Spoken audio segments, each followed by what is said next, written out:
Hey everybody, welcome to Not Another Tooling podcast with myself, Austin Pearson, and my co-host, Mr. Matt Malcolm Brown. Matt, how are you? I am good today. I'm good and cool. We are experiencing a bit of a heat wave in the UK right now. And for those of our listeners outside of the UK has no idea how to deal with heat. So we're all struggling. I've got fans right here trying to keep me cool. So all good. Right, we are joined by a very, very special guest today. Thank you so much, Gianmarco from Halo, for coming on today. Hopefully you are in a cool spot, are you? Yeah, the aircon in the office was broken for a couple of weeks, and it got fixed yesterday.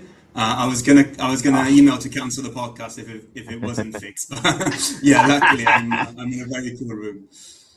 No, amazing. Thank you so much for spending time with us today. Matt, how did you get to meet Gianmarco? How do you two know each other? A few years ago now. So I was doing a enterprise tooling strategy for an organization, and then it came to realization that they weren't really using the right ITSM stack or weren't getting the most out of it. So we effectively did a market exercise, and then through that market exercise, a bunch of other vendors as well, I got introduced to Halo. And then there was like a standout moment now because going through the normal pre-sale cycle, people turning up to the meetings. I remember one of the vendors, and I won't say the names, they had like 4 people that joined the session, and there was one person talking. It was a very weird environment. But then Halo turned up. It was Tom and Benedict, I remember, and I just felt this really unassuming couple of guys. And Tom introduced himself as a salesperson, but was more technically on point than some of the other conversations I had. But the conversation flowed so well with the customer. And then to the point where I genuinely feel like I could have left the room, and then by the time I come back, these guys would have been arranged to go to the pub. So that changed my perception of like a software vendor dramatically. And then from there, it's been a conversations ever since. Wonderful. What about you, Gianmarco? What's your history? How did you end up working for Halo? And what do you do at Halo? Yeah, so it's kind of an interesting story because I graduated in 2020. So I've been at Halo 6 years now. It was my first job out of university, and that was the summer of COVID, of course. So people say the job market isn't very good now, with AI, especially entry level. But it was rough back then as well. I can promise you that. I remember I always say I sent around 150 applications, and all application processes were like extremely long and daunting, and it will be like behavioral assessments and 7 stages. For Halo, it was a 5-minute chat on the phone with our CEO, Paul, and a 20-minute virtual like Zoom meeting. And it was a lot about like attitude, a lot more about whether I was the right fit for the organization, and that was very refreshing. So it was a 15-person company at the time, so I was like, I'm not sure this is going to work out. I'd love to say that I saw the potential. I'd love to say like I always knew that we would grow, but I didn't. I just wanted the job because the job market was rough. So yeah, that's how it all started. We were in our previous office, so it was really like, as I said, 15 employees, 1 person in Australia, 1 person in the US, everyone else in our office in Stowmarket in Suffolk. And after 6 years now, I lead our ITSM and ESM organization. So Halo is split in 2 main areas, which is software for MSPs, and then software for enterprise IT and enterprise service management. I lead the latter part. We are also scaling up CRM part, but that's like more up and coming, less established.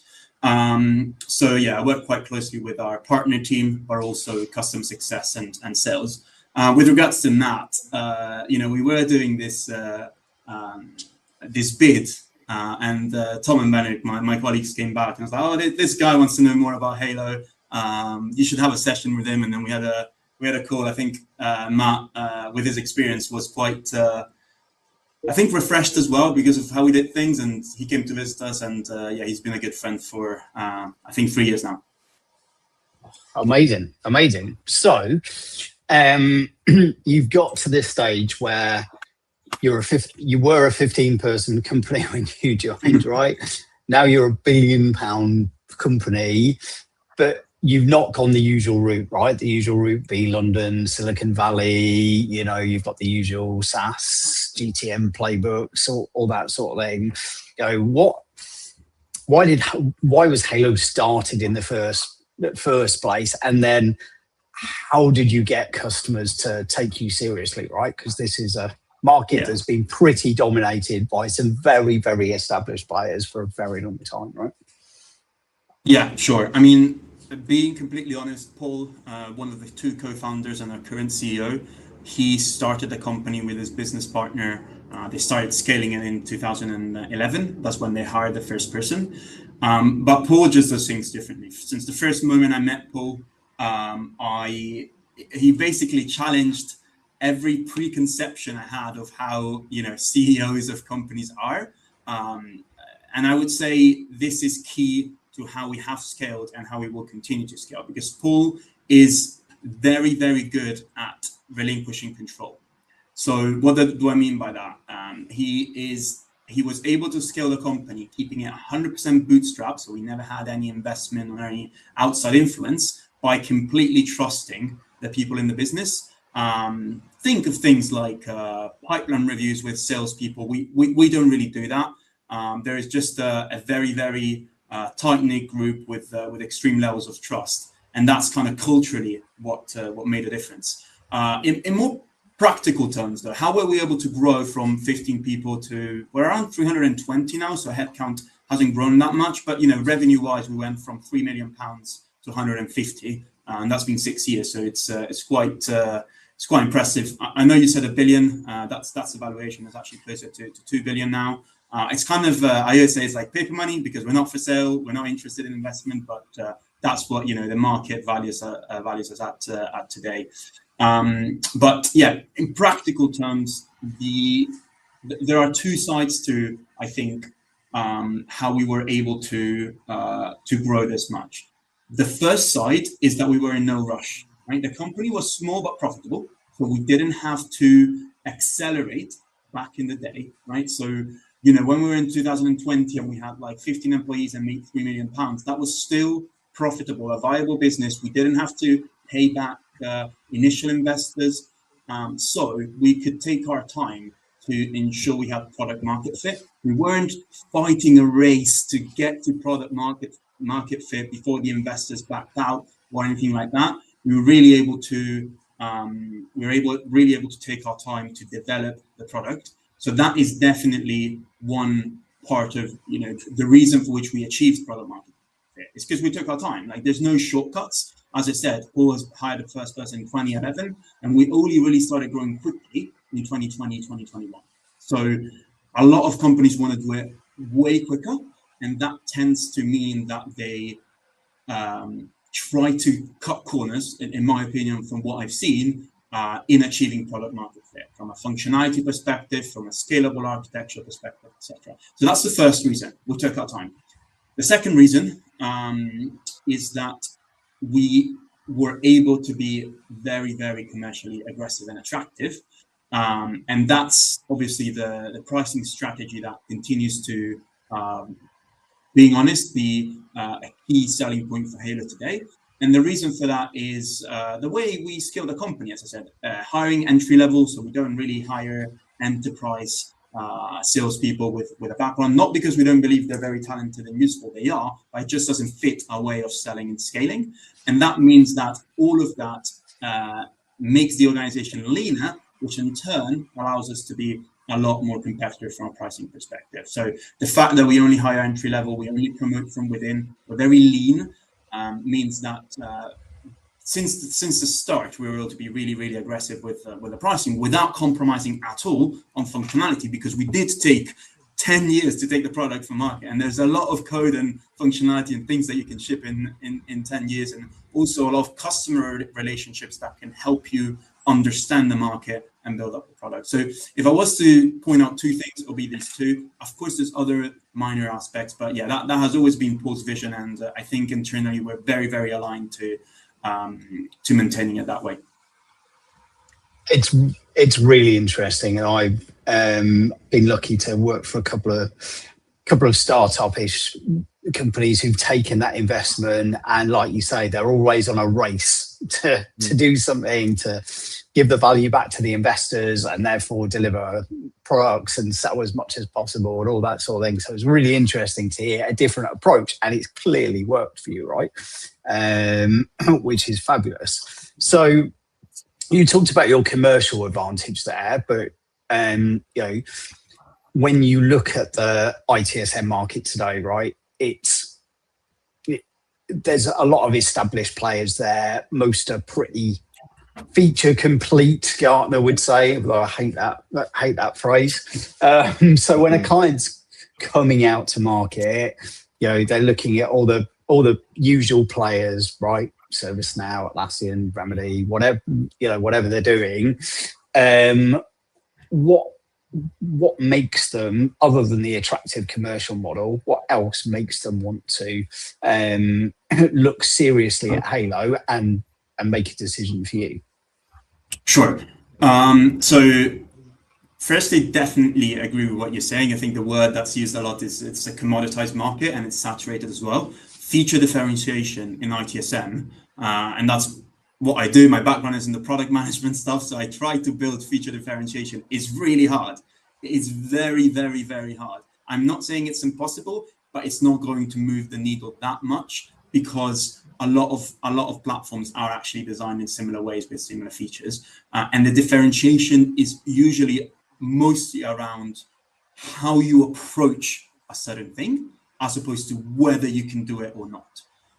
And so the first part of my answer is we have always taken an approach where we wanted to make the platform as flexible and configurable as possible to adapt to different organization needs without making it overcomplicated. So allowing customization, but not to a too deep a level where it would cause issues with upgradability or potentially overcomplicate customer processes. So it's not, so a differentiator from a technical perspective was never like, we do this thing that no one else does. It's more like we allow you, despite being, ITIL certified, for example, we've gone through other frameworks as well, and having processes out of the box aligned to best practice, we allow you to take that and adapt it for the needs of your business without having to write lines of code or do 12-month projects.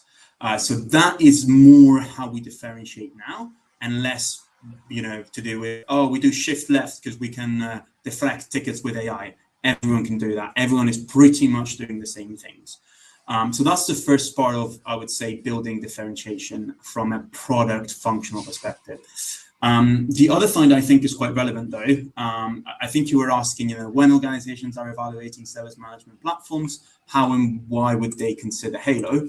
I would say that the second aspect is to do with how our sales approach works, right? How do we present the product?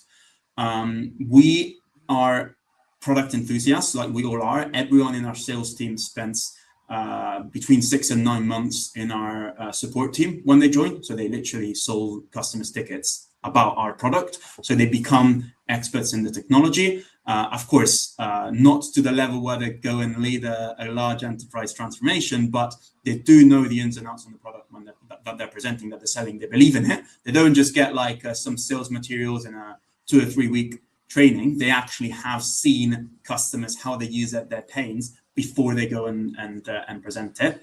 And overall, our approach is very, very product centric. So we really enjoy, getting into the weeds with the customer, doing POCs with very, very use case centric as well. So when we get like a tailored demo, we'll go and like configure the platform to meet exactly the scenario for the customer. And that's usually a refreshing approach, because the customer or the prospect will see our, our willingness to work with them, and will actually see that we're selling the solution itself. We're not selling something woollier or less concrete. It is literally just selling the platform and how much we love it. that last bit there, that's what I was explaining at the beginning when we was having those early sessions. I think there was some requirements for that customer that weren't yet available in the product, and it wasn't a hard feat. And we had the same challenge as some other vendors at the time, and it seemed this we can't do that, or we've got to send it offshore to go develop. So that was really nice. But the bit of your first point around the extendability of the platform, I know for your Halo Sphere this year there was awards for the organisation that extended the most. I don't know what you can say, or hey, that would be worthwhile sharing a bit, because their use cases, obviously we had a good session with them before, there's some cool use cases which you wouldn't have expected from this kind of platform, and they got rid of some like industry specific technology and tools because of these use cases they built in Halo. So if you could say a bit about that, that'd be cool. That would. Yeah, one of my first projects when I joined, well, maybe not one of the first ones, but definitely my first couple of years at Halo, we built within the product and nothing outside. We built a process, let's say a mini app to manage a company car scheme, particularly the service side of a company car scheme. So, if you get a promotion, you can go and return your car and get a different car, and all of that, the slots for returning the car, the signing the documents, all of that was built through Halo. And that's firstly is an example of a good extension of service management, because it is a service. Of course, it's not IT, but it's still service management.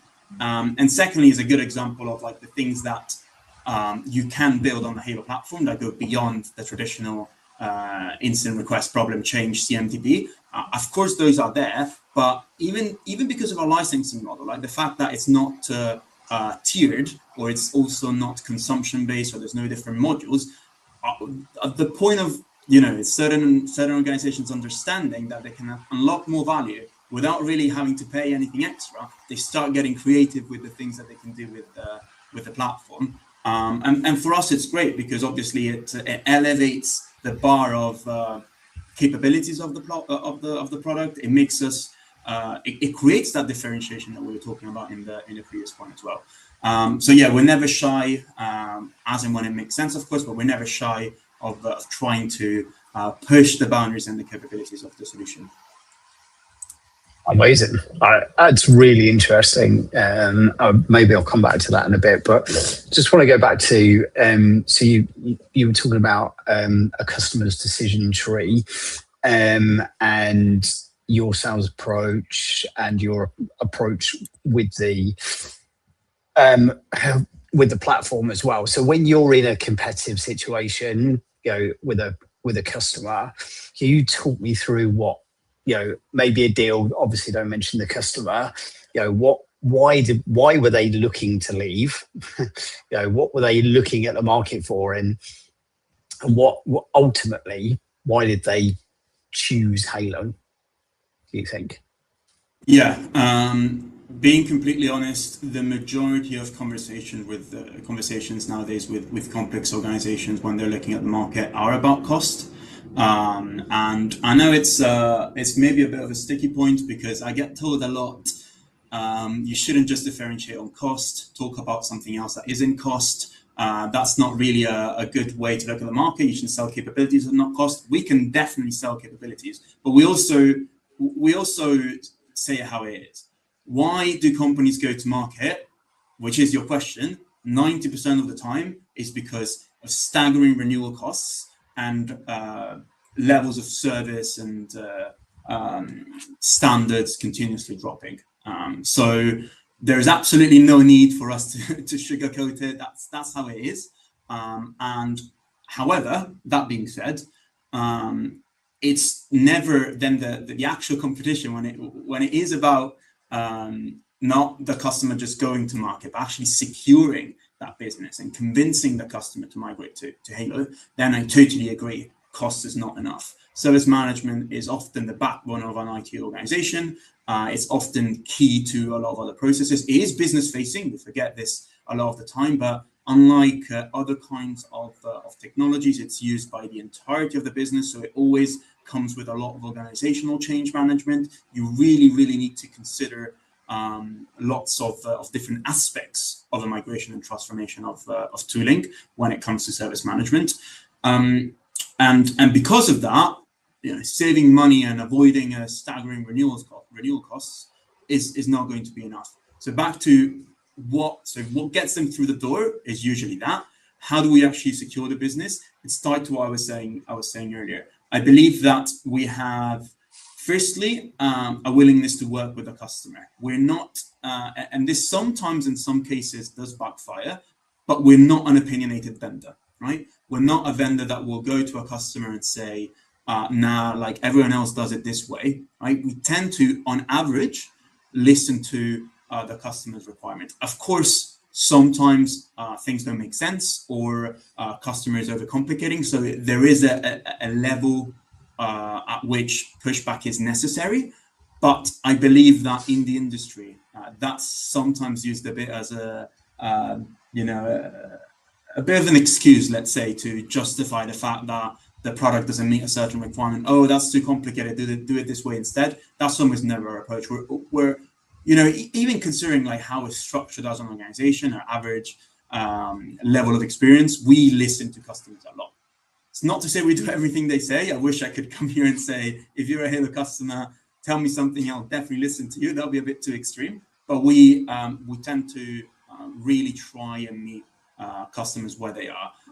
And when you're evaluating the market and have complex requirements, perhaps are looking to replace multiple tools at once, or perhaps you've over-customized your previous solution, but you got lots of value from that customization, we are going to listen and try to make the tool meet those requirements in a scalable way. So that's often where we win. And then the second part is ease of doing business, right? Ease of doing business is not just cost. Ease of doing business is we will not force you to sign or not push you to sign this quarter because we don't really do quarterly reporting. We have the luxury of being a completely private company with our own self-made targets, but we don't have that kind of friction when it comes to being pushy or being overly aggressive in our sales strategy, and that does remove friction in our opinion. So yeah, that's the other side as well. And on that last point there, just a quick one, is the I assume the terminology is still valid, the go live happy? Is that still? Yeah. I'm just touching that. I think that's the concept. Well, we basically, you can look at it in two ways. Like, basically for us, we only really win the customer when they're live. So for our internal reporting, closing the deal is not sufficient. Like, we need to get the customer live to actually, complete the go live to actually fully recognize that business. And that's what we call it, go live happy. So not only live, but also satisfied with the go live, like, good level of adoption and deprecating the previous system. In practical terms, it's both like when do we actually recognize the ARR in our internal objectives and metrics, but also every time we sign our biggest deal, we have a bottle of champagne. But that it used to be the case. Like, whenever we signed them, we'd celebrate, and then we were like, no, that makes no sense. Like, what if in 6 months' time they're having a hard time? Like, it doesn't feel right. So we've changed that now. We've changed this like 2 or 3 years ago to only have this celebration once the customer has gone live.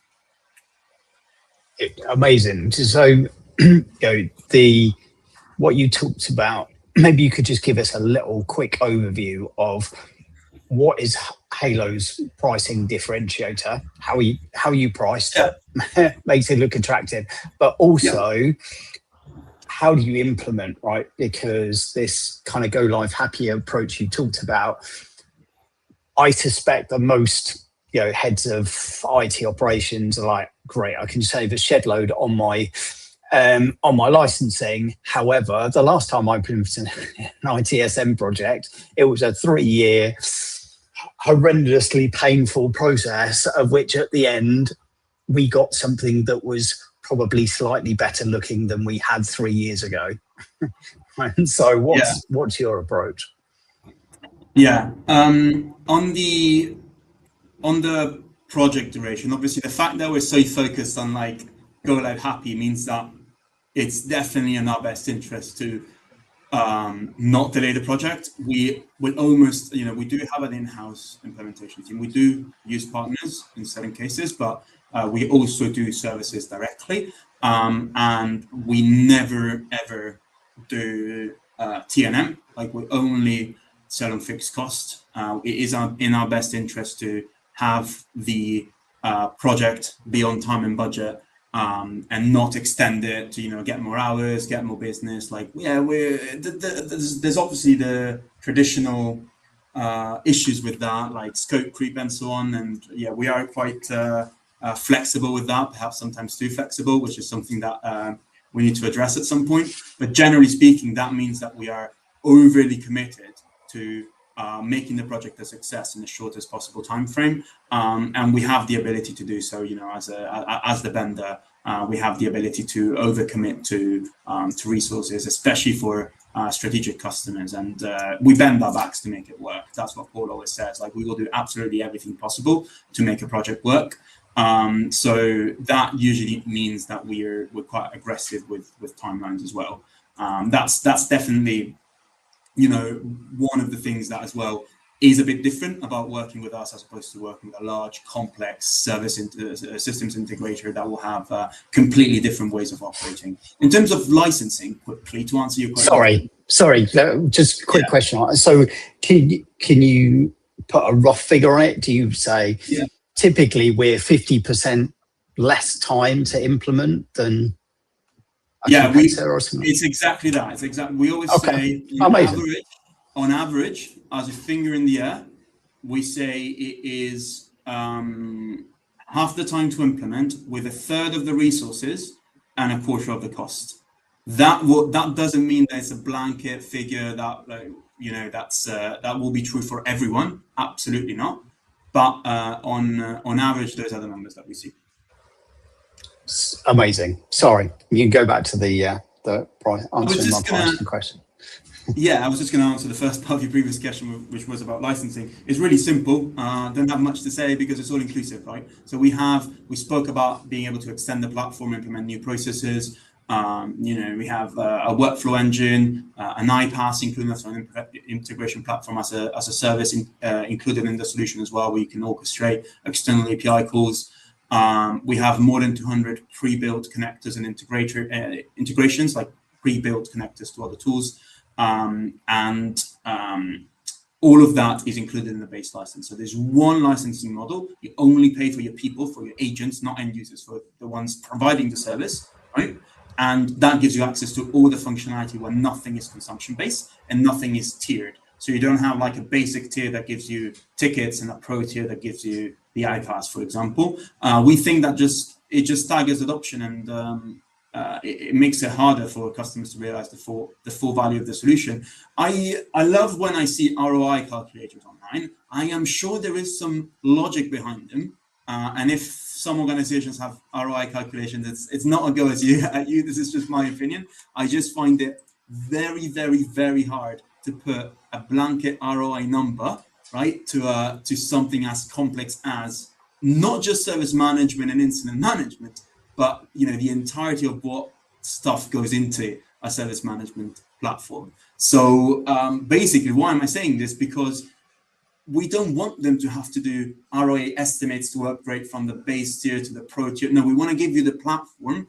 The more you build it, if you build correctly and with the right rationale, the more value you're going to get from it, right? That's it. You know what you're paying, then it's in your interest to use the platform as much as you can to get more ROI, right? We truly believe that even if you do a standard ITSM implementation, given the functionality we have, given what we have out of the box as well, and the price point, we believe that definitely gives organizations ROI. But if they want to do more, they can just get more ROI without having to calculate or have cost barriers. So that's really the reason for it. You get absolutely everything included in the solution, and that's something our customers love. It's not going to change. The markets are saying that SaaS is what do they call it? SaaS apocalypse, and SaaS is dying. And I do see the reason for that. But for the foreseeable, we are not planning to change it because cost predictability is way too important to our existing customer base and everyone we speak to. The last thing I'll say on the licensing is that we also have a concurrent model, which can be useful. So that kind of gives you an example of where we try to be easy to do business with or meet the customer based on their requirements. We do have organizations, but because of how they're structured, they have very, very high number of actual agents, but low concurrent. So lots of people go in and update a change, say an hour a week, right? We have a concurrent model mixed with a name model, so you can have name licenses for those who access the platform all the time, and concurrent licensing without fixed ratio. So you can have 10-to-1, 20-to-1 in some extreme cases for those who use it less sporadically. That's not a cost conversation. That's a licensing approach conversation. That's particularly important, because the cost of hosting SaaS is almost entirely tied to who's logged in, updating stuff, right, and using the system. If you've got 10,000 users, but there's 500 logged in, it's the 500 that are like creating your cost cap. Why would you be charging for 10,000? It just doesn't make sense. So yeah, that also gives you maybe a bit of an insight as to how we think as a business. Yeah, no, absolutely. It's really interesting, and you can see straight away why it's such a great proposition. I've spoken to so many organisations over the years that just feel like their hands are tied, and then their bills are going up, and and you look at the sales and even the CSM model these days for a lot of customers, and they're your competitors are often bonusing and paying these people on growing the revenue from their customers, right? So it's in their interest to do more, whereas you've kind of got the opposite thing going on, which you can see why customers are like that. So let me just change tack a bit, because I feel like this is another podcast where we could probably speak for hours and hours, if not days and days. But every podcast, everybody is asking AI, right? Well, I'm go back to your point a minute ago. I totally agree with you. SaaS isn't dead. You're not going to just ask Claude to build you an ITSM platform tomorrow that integrates with everything and does all of this sort of thing, and then be able to maintain it. It ain't going to happen, right? Certainly today. But in terms of your product, where do you see AI adding value? Is it in the product? Is it in the back end and the way you're building the product?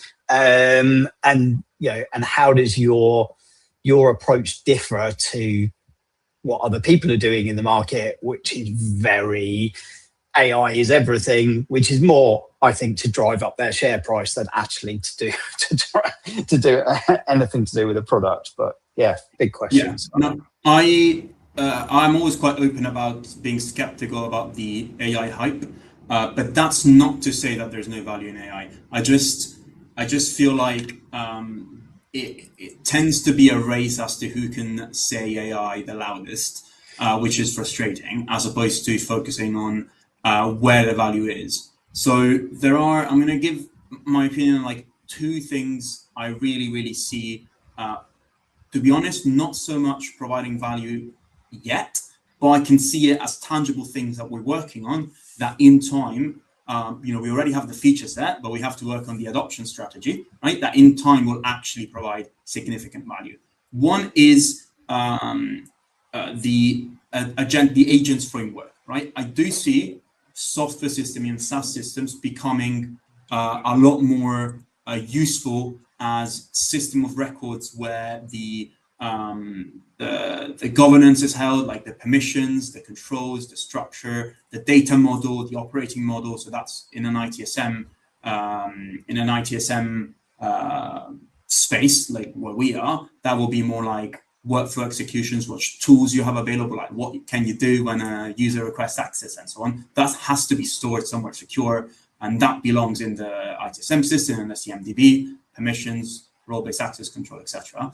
But AI will definitely continue to help a lot with the execution, right? We've seen this with the MCP, for example. I do see chat-based experiences for a lot of processes becoming more dominant. It is more user-friendly to be able to do things via chat or via a terminal.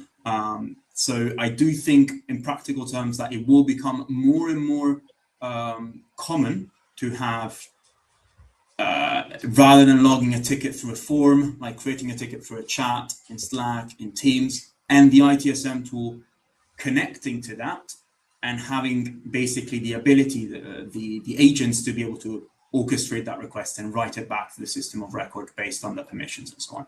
That has not happened yet. If you see what organizations are doing, I think it will take a long time to change user behavior and adoption, but I do see that happening. So AI agents, MCP, and the ability to orchestrate work and how system of records are updated. So not so much browser and a lot more like terminal chat conversation. I definitely see that happening. And I also think that that will reduce manual effort for a lot of things, not all of them though, only those things that actually can be automated. So it's not that much of a transformation in terms of like efficiency, because companies that have the ability to have automation, they already have those things automated, right? Everything that, automation has progressed so much for the past 5-10 years that the ability to automate stuff is already there. What's going to change is the experience, like how easily can you get an automation, right? You don't have to necessarily script it. You can use your MCPs and your agentic frameworks, having agents talking to each other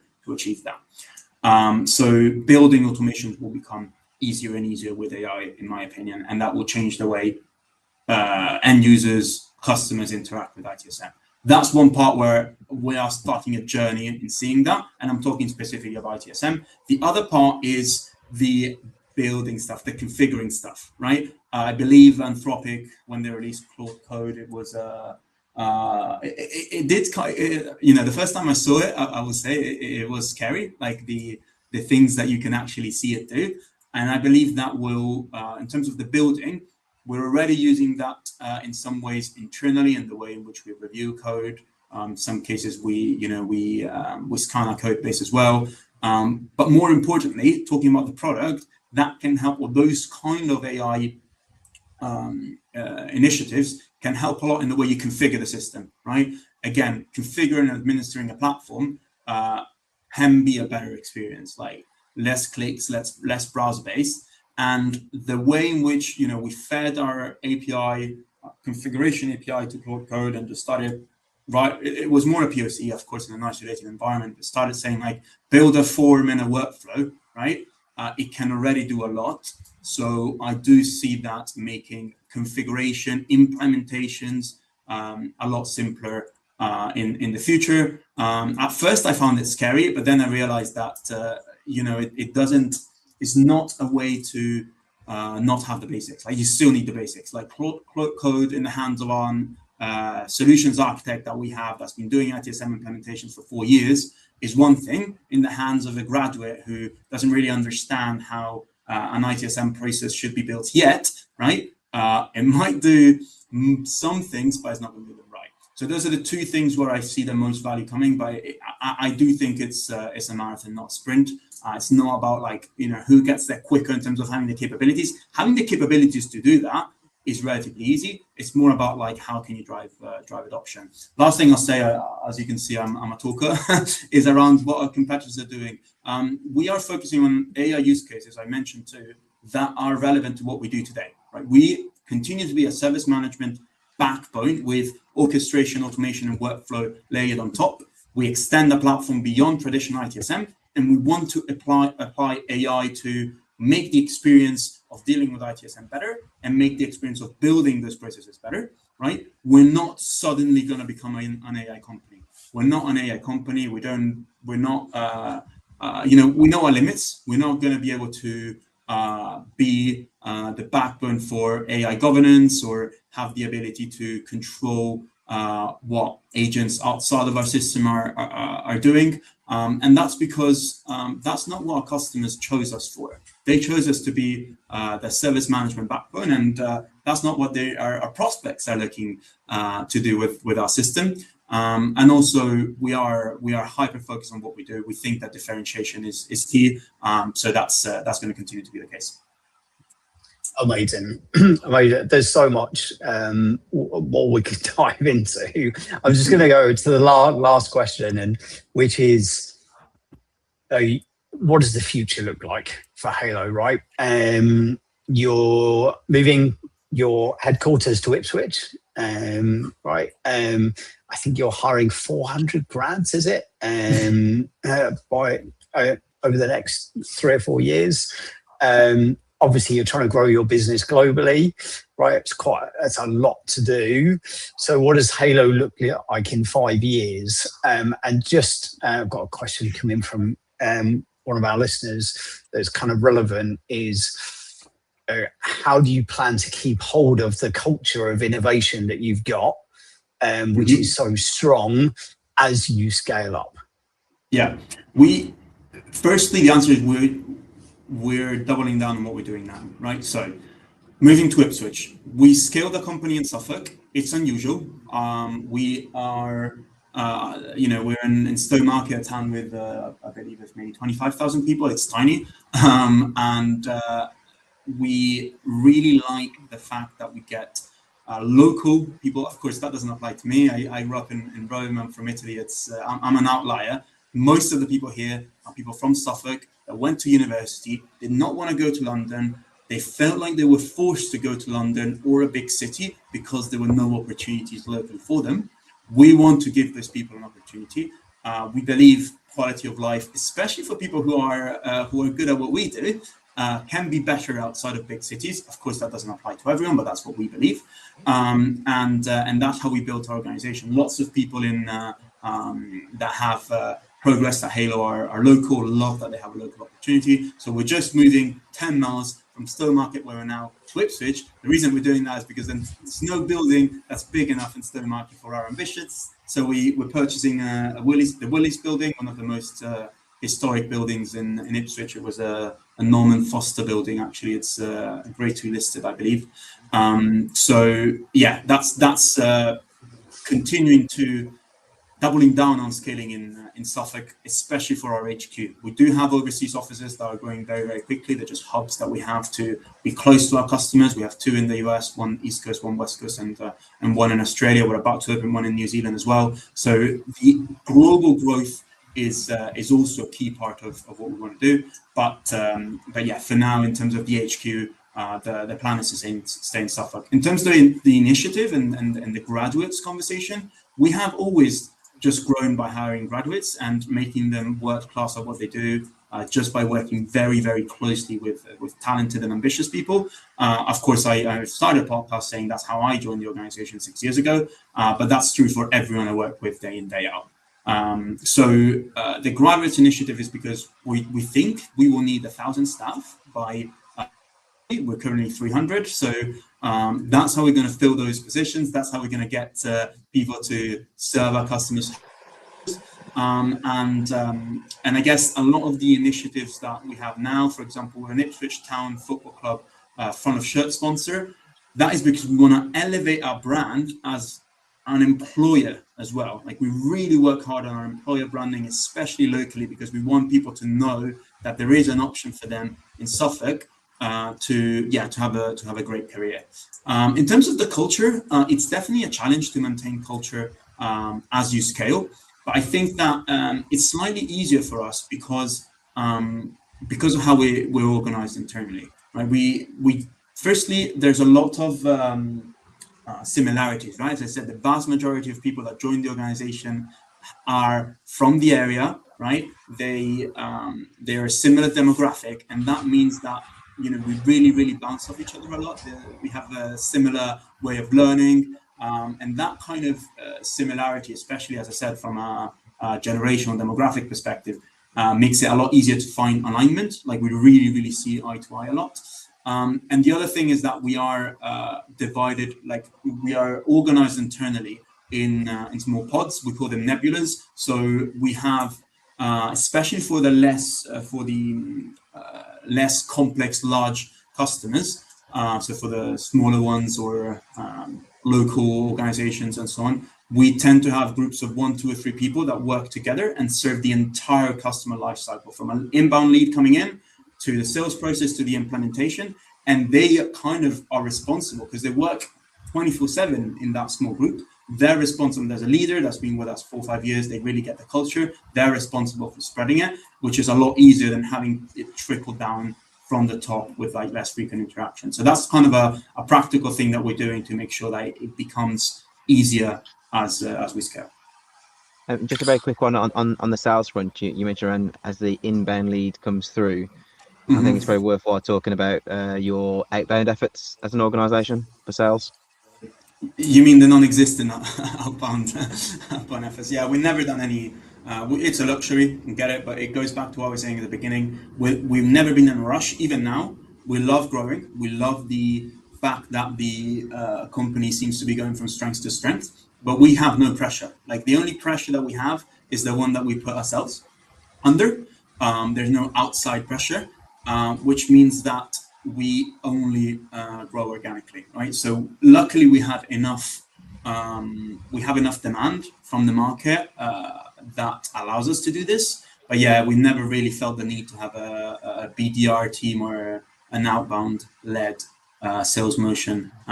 We believe in growing based on word of mouth, we call it. So just someone purchasing Halo, having a great experience, we get them go live happy, and then they tell someone else, and that helps grow our reputation. If it doesn't happen, it's because we're not doing something right. So why would we do outbound? Luckily for now, it's always happened, but you know.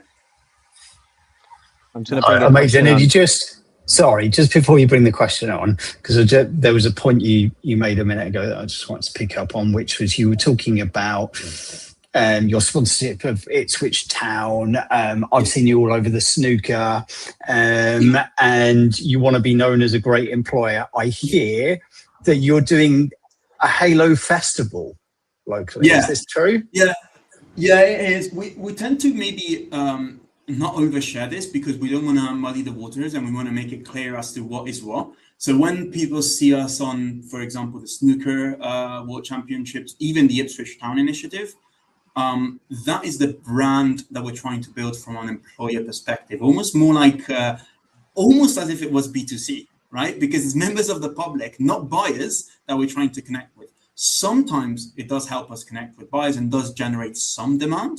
But honestly, if that was the reason we'd be doing it, we'd be down money. Like, trust me, we don't get enough leads or attention, or we don't generate enough if our objective was just to be like, oh, we're going to sponsor the snooker because we're going to get leads from it, right? No, the reason we're doing it is because we want to be seen as the #1 employer in Suffolk today and the #1 employer in the country in 3 years. That is as important as growing our ARR, having our customers happy. Of course, they go hand in hand, but we really need some help in terms of elevating the brand, as I said, from an employer perspective. How does that link to the festival? As I said, we're very, very big on hiring locally. There was the opportunity to do a festival, a music festival in Ipswich, and we think that's Ipswich has been perhaps an underdeveloped part of the country. It suffers from brain drain. Like, lots of people actually go to big cities, as I said, because they think that that's where there is opportunity. So being able to host a festival in Ipswich with our name, it's called the Halo Festival, is a great opportunity to connect with young people in locally, basically, and hopefully have them work for Halo once they graduated. We also have a school leavers program, so some people do join the organization without having gone to university. But yeah, the vast majority is graduates. Amazing. Sounds cool. You've got the Scouting for Girls, Two-Door Cinema Club. Yeah. It's, I'm a little bit jealous of your position. You probably get to meet all the bands and all this stuff. I'm excited about Natasha Bedingfield as well. That's yeah. Good. You're right. Matt, do you want to bring on a couple of questions? Because I'm conscious we are running out of time. So it's a good one from Taran. So how do you create psychological safety in such a, I guess, a young kind of set of employees, really? Yeah, so I think one of the main things is that we're all very approachable. I am quite guilty, I don't know why, I don't know how, of people internally for some reason seeing me as intimidating. I'm very conscious of it. So I feel like if some of our staff are watching this, they might say that they don't, for some reason, they don't feel so safe around me. But luckily, it's not just about me. We have lots of initiatives to connect to people who are just joining the organization, even people in positions of leadership or more experienced people from day one, right? I'll give you an example. We have a concept of support shifts, like new starters, like graduates, when we do an intake, they all start by shadowing support calls, like they work on the support desk and kind of act as the first line. But it's a good way for them to get exposure of, as I said, what the product does, what the customers use it for, etc. And even myself, one day a month, I'll go spend the entire day as an escalation point, right, with those people. So you get to know them, you get to help them from day one, they get to come to you. I'm using myself as an example, but it could be our head of customer success, Benedict, who Matt knows very well, who's doing a support shift today. It could be, a very, very experienced consultant that in between site visits to see our biggest customers goes and spend a full day with our support staff. And that level of personal touch, approachability, like I can go to this person because they are going to help me. They sit down, take time to explain things to me, makes them feel like they can get comfortable. And the other thing is that we really, really have pretty limited hierarchy in the organization. Like the only reason we'd have hierarchy is when it's necessary just to make decisions. Like at one point, the whole thing about too many chefs, right? You can't have too much deliberation. We want to make decisions quickly. So the only real level of hierarchy that we have is around decision making, right? Who ultimately makes the call? Who do you go to if you're unsure? But other than that, like people are giving a lot of autonomy, a lot of trust from day one, and that is what usually tends to make them quite safe. Like they know, like for example, here the question is, put the hand up and say I've messed this up. One of the first things Paul says in his induction speech is ask for forgiveness, not for permission, right? Not because you actually need to ask for forgiveness, but it's much rather you do something and get it wrong than have to ask or be unsure. No, we want people to go and make their own mistakes, learn from their own mistakes. Hopefully they're not too bad. Even if they are, we have trust in them that they'll be able to rectify them. So that's how we operate really at scale. Super. Amazing. Right. We have covered so much today. I'm going to attempt to sum this up, probably fairly badly. So one quick question. There's a comment that's just come in from YouTube about a bit messing up. I've messed up too. Let me bring it on the screen 1 second. I've messed up too. I thought this was about Halo the game with the green guy. Well, now you've learned something about the world of service management today, or how to scale a company. So we started talking about the birth of Halo and what's different. You talked about that it's been bootstrapped. There isn't this race to product market fit because of investors, and because you've hired kind of graduates, you've always been able to be commercially attractive, and you took your time 10 years to get the product to market. You then talked about what's different. What else is different? You said your approach is different. You're as flexible and configurable as possible. Customization without complicating things or bringing the upgrade challenging. Your sales approach is very different. You have product enthusiasts who sat in customer support. They understand that, and you're very tech, product and use case centric. And of course, we came back to cost again, because 90% of the time that's why people are looking to change. And then we talked about a client example, and you said, well, actually the ease of doing business with Halo is much better. You're not driving them to deals at a certain time of the quarter, whatever, and you have this go live happy approach, and that's when the deal's closed, is when the customer is live and happy. And you talked about being 50% quicker to implement with a third of the resources at a quarter of the price, which is a phenomenal strapline, I think. And you talked about your pricing being all inclusive, so you pay for the people, the agents, rather than module and another module, and I can't do this and you can do that. You can do everything, right? Which is great.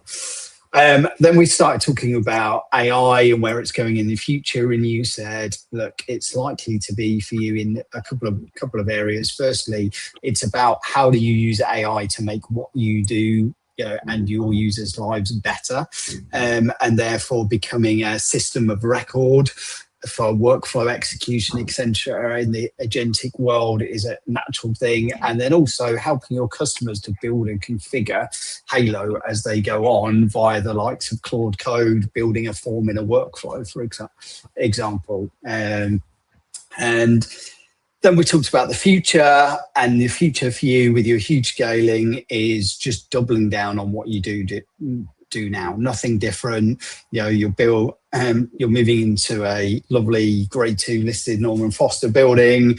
You're hiring a shed load of graduates. You want to be at 1,000 staff by 2030, but you're in Ipswich because you want to be known as a great local employer through your sponsorship of staff, the Halo Festival, and all that sort of stuff. And then we talked about how do we scale that culture, and it's by having a similar demographic of people. You talked about having these small pods, not having a hierarchy really, and everyone being approachable. They get to interact with you guys in the leadership team on a regular basis. So hopefully I've summed that up all right. Any major points I've missed? No, not from my perspective. The only thing I'd say is I've learned I need to speak more concisely. No, it's just perfect timing. Matt, we've got 4 minutes left. What is coming next on the podcast for our listeners? Well, just before we talk about what's next, to cater for Gianmarco's excessive talking, we are also going to be arranging a follow-on session with Halo, but we're going to be doing a physical setting. We're trying to work on the exact format, but it's going to be likely the back end of summer, so September time, potentially workshop based. So if people are interested in having a working session or an informative session, we're still working on the details. Just message either myself, Austin, and we'll add you to the list, and then we'll publicize it likely in the next 4-6 weeks or so maximum, to allow enough time for people to make travel arrangements. But September time is the most likely time we'll be running it for an in-person session for the podcast, which will be our first at that point. As for our next session, we have a talented individual from Ardoc attending. Ardoc is an enterprise architecture planning tool, and we're going to be talking about a very non-sexy topic but essential, and it's around the governance around AI and its visibility of what it is, where it is in your organization, how it's been used, and also the cost element of it. So not a AI session for the AI's sake. This is getting control of the visibility on how your organization use AI, and more relevant for some European customers because there's a EU AI Act, so you get fined a lot of money if you get it wrong. So this is very much a getting control of it rather than a strategic level conversation. Super, amazing. I've got so many questions for you, Gianmarco, for our in-person thing after our chat today. I'm really looking forward to that. Thank you so much for giving up your time today to come on the session. It's been so insightful. Really appreciate it. So yeah, thank you very much, and look forward to speaking to you again on our in-person session. Yeah, great. Thanks for all the questions, and it's been amazing. Always like speaking with Matt as well. He's a friend of Halo, I always say, and it was great meeting you as well. And look forward to the in-person one. Great. Thanks, everyone. Bye. Speak to you soon. Bye. Thank you.